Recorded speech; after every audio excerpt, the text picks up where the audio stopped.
మన ప్రభువును రక్షకుడైన యేసుక్రీస్తు నామమున ఈ అనుదిన జీవమనే కార్యక్రమమునకు మిమ్మల్ని ప్రేమతో ఆహ్వానిస్తున్నాను.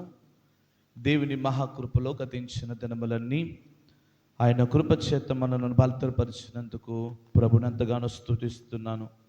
దేవుని మహాకృపలో మరల ఉదయ కాలము ప్రభు సన్నిధిలో ఇటు రీతిగా ఈ వాక్యమును మనము వినడానికి, అనుసరించడానికి ప్రభు అయిన దేవుడు వచ్చిన భాగ్యమును బట్టి మహిమ కలుగును గాక. ఈ దినమున్న వాక్య భాగ్యంలోనికి మనం వెళ్దాం. భక్తుడైన ఇర్మియా రాసిన గ్రంథము, ఇర్మియా గ్రంథము 50వ అధ్యాయము 5వ వచనము. ఎన్నటికి మరువబడిన నిత్య నిబంధన చేసుకొని యెహోవాను కలుసుకుందుమరని చెప్పుకొనుందును.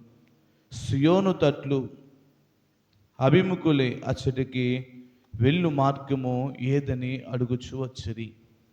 ప్రియ సహోదరి సహోదరులారా, మనము ఈ ఒక వాక్య భాగ్యమును ఆలోచన చేసుకున్నట్లయితే, ఇది దేవుని ప్రజలు తమ తప్పులు తెలుసుకుని తిరిగి దేవుని వైపు సియోనుకు అనగా దేవుని సన్నిధికి రావడము, ప్రయాణము చేయడానికి గుర్తిస్తూ ఉంది. ఇది అనేక మంది జీవితాలలో అనేకమైన దేవునికి వ్యతిరేకమైన పనులు చేస్తూ దేవునికి వ్యతిరేకంగా నడిచిన మన జీవితాలను తిరిగి దేవుని వైపు త్రిప్పుకోవడానికి, ఆయన ఎద్దకు రావడానికి ప్రయత్నిస్తూ ఉన్నాము. మనం ఇక్కడ ఆలోచన చేసినట్లయితే, ఇశ్రాయేలు ప్రజలు వారి యొక్క గమ్యాన్ని మార్చుకోవడము జరుగుతుంది.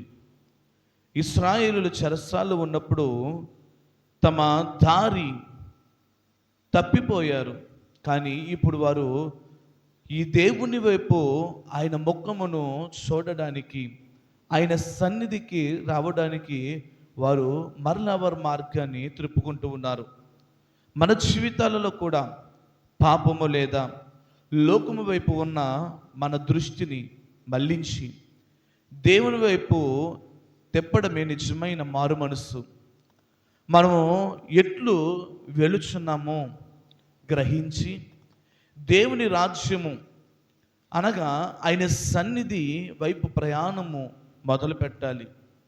నువ్వు లోకములో జీవించినంత కాలము ఆయన వైపుకు తిరగలేవు. నీవు లోకము వైపు నీ ఆలోచన, నీ ఉద్దేశము లోకము వైపు ఉంటే ఆయన్ని వైపు నువ్వు చూడలేవు.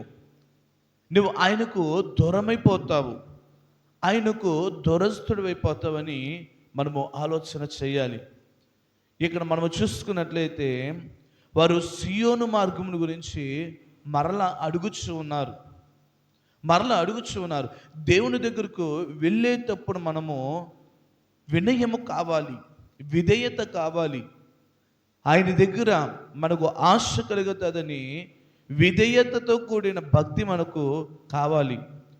ఎప్పుడైతే అవి యొక్క వినయాన్ని మనం నేర్చుకోగలుగుతామో దేవుడు మనకి దగ్గర అవ్వడానికి సిద్ధమవుతూ ఉంటాడు. లోకము దారి సులువుగా ఉంటుంది. లోకములో అనేకమైన మార్గములు గుండా వెళ్ళడానికి అనేకమైన దారులు, సులువైన మార్గములు ఉంటాయి. కానీ దేవుని దారి మనము వెతికినప్పుడు దానిని తెలుసుకోగలుగుతాం. దేవుని మార్గము చాలా ఇబ్బందిగా ఉంటుంది. ఆయన మార్గములో నడవాలన్నా, ఆయన మార్గము గుండా నడిపింపబడాలన్నా చాలా ఇబ్బందులు మనం ఎదుర్కొంటాం. ఇదేనా అనేక మంది లోకము సులువుగా ఉందని, లోకపు మార్గములు చాలా సులువైన మార్గములు ఉన్నాయని దేవునిని విడిచిపెట్టి ఆయన ముఖమును చూడలేకపోతూ ఉన్నారు. లోకములోనే వారి జీవితాన్ని కొనసాగిస్తూ ఉన్నారు. నేను ఒక మాట చెప్పగలుగుతాను, నువ్వు లోకమును చూసినంత సేపు, లోకముతో నడిచినంత సేపు నువ్వు సియోను అనబడిన పరలోక రాజ్యానికి వారసుడు కాలేవు. ఆయన రాజ్యమునకు నువ్వు వారసుడు కావాలంటే ఆయన మహిమ, ఆయన చిత్తమును నువ్వు ఎరిగి జీవించాలి. ఐక్యతతో కూడిన పిలుపు నువ్వు ఎప్పుడైతే జీవించగలుగుతావో అప్పుడు నీవే కాదు, నీ చుట్టూ ఉన్న ప్రజలను కూడా నీవు దేవుని వైపు నడిపించగలుగుతావు. వారు ఒకరికొకరు రండి అని పిలుచుకుంటున్నారు.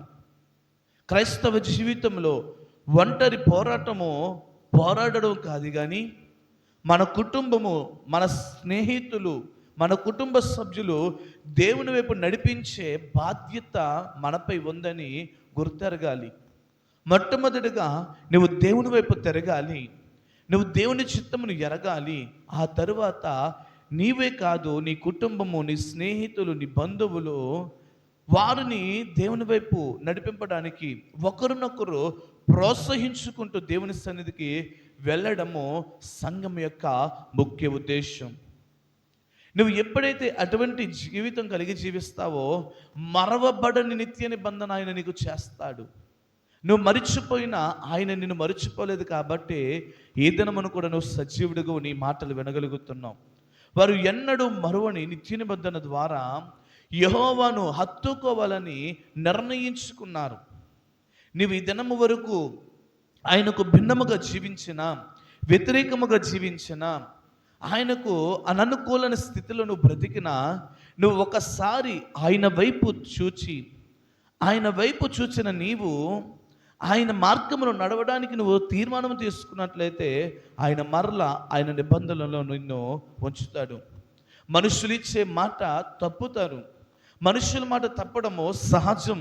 కానీ దేవుడు తన నిబంధనను ఎన్నడూ మడిచిపోయే దేవుడు కాదు. అందుకే దేవుడి వాక్యములు అంటుంది, ఒక్క మాట, ఒక్క పొల్లైనను ఆయన మాట నుండి తొలగేది కాదంట. యేసుక్రీస్తు రక్తము ద్వారా మనకు ఒక నూతన నిబంధన ఇవ్వబడ్డది. ఆ నిబంధనలో మనం స్థిరముగా ఉంటే దేవుడు మనల్ని ఎన్నడూ విడిచిపెట్టడైనా. దేవుని హత్తుకు నువ్వు జీవించాలి, దేవుని హత్తుకు నువ్వు బ్రతకాలి. దేవునితో సంబంధం అంటే కేవలము ఆదివారం రావడం కాదు.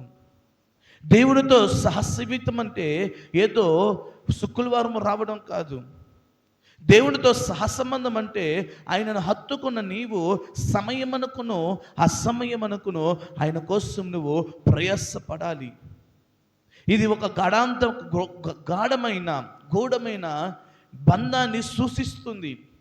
నువ్వు ఒకరిని ప్రేమించినప్పుడు వారి కొరకు నువ్వు నీ సమయమును ఎలా అయితే కేటాయించగలుగుతావో, నువ్వు దేవుడిని అనగా యేసుక్రీస్తు ప్రభుల వారిని నువ్వు ప్రేమించినప్పుడు కష్టములలో, సుఖములలో, దేనిలో ఉన్నా నువ్వు దేవునికి ప్రాముఖ్యత ఇవ్వడానికి సిద్ధపడతావు. దేవుని చెయ్యి విడవకుండగా ఆయనతో కలిసి నడిచే జీవితాన్ని నువ్వు సంపాదించుకోగలుగుతావు. ప్రియ సహోదరి సహోదరులారా, తప్పిపోయిన కుమారుని మనం చూసుకున్నట్లయితే, తప్పిపోయిన కుమారుడు తన తప్పు తెలుసుకుని, తన జీవితమును మార్చుకుని, తన హృదయమును మార్చుకుని, ఎలా అయితే దేవుని తన తండ్రి దగ్గరికి వచ్చినప్పుడు తన తండ్రి ఎంత మాత్రమో అతను ఎలా అయితే త్రోసివేయలేదో, నీ జీవితాన్ని, నీ హృదయమును, నీ మనస్సును, నీ ఆలోచనను నువ్వు మార్చుకుని ఆయన యొద్దకు వచ్చినట్లయితే ఆయన నిన్ను త్రోసివేసే దేవుడు కాదు. నీ స్థితి కొద్దిగా ఉన్న మొదట రాబోతున్న దినములలో అది మహాభివృద్ధిగా చేసే దేవుడు. మన పాత జీవితాన్ని వదిలి దేవుని కొరకు పరలోక సంబంధమైన ఆశల వైపు ప్రయాణము చేయాలి. దేవునితో మనము చేసుకున్న తీర్మానాలను మర్చిపోకుండా ఆయన నిత్య నిబంధనలో కొనసాగాలి. ఆయన వైపు మనము ఎప్పుడైతే అలా కొనసాగింపబడతామో అప్పుడు నీ జీవితంలో దేవుని ఆశీర్వాదమును నువ్వు చూడడానికి కారకుడు అవుతావు. మారు మనస్సు నువ్వు కలిగి జీవించాలి. తిరుగుబాటు నుండి నువ్వు దేవుని వైపు మల్లుకోవాలి. ఈ దినం వరకు తిరుగుబాటు కలిగిన జీవితం నువ్వు జీవిస్తున్నావేమో. అయితే ఇక్కడ అంటూ ఉన్నాడు, వారు మనస్సును, వారి ప్రయాణమును మార్చుకుని దేవుని వైపు తిరిగారు.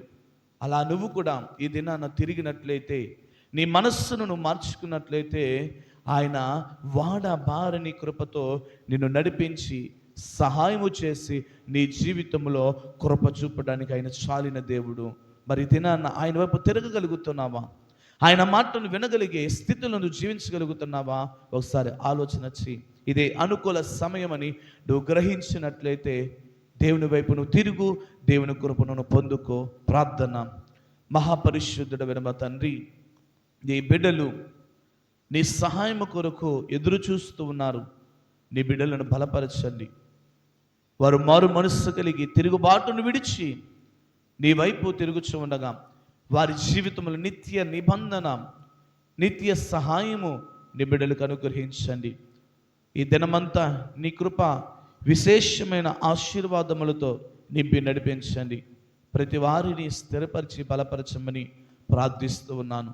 నీ కార్యముల చేతమం బలపరచమని, ఈ వాక్యము ద్వారా బలపరచబడుతున్న నీ బిడ్డలను ఆశీర్వదించి నడిపించమని యేసు నామమున అడుగుచున్నాము మా పరమ తండ్రి.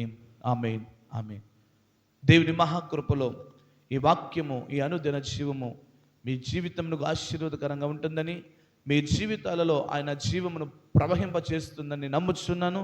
ఇకను మాటలు వింటున్న మీరు అనేకులకు తెలియపరచవలసిందిగా ప్రభు పేరిట మనవి చేస్తున్నాను.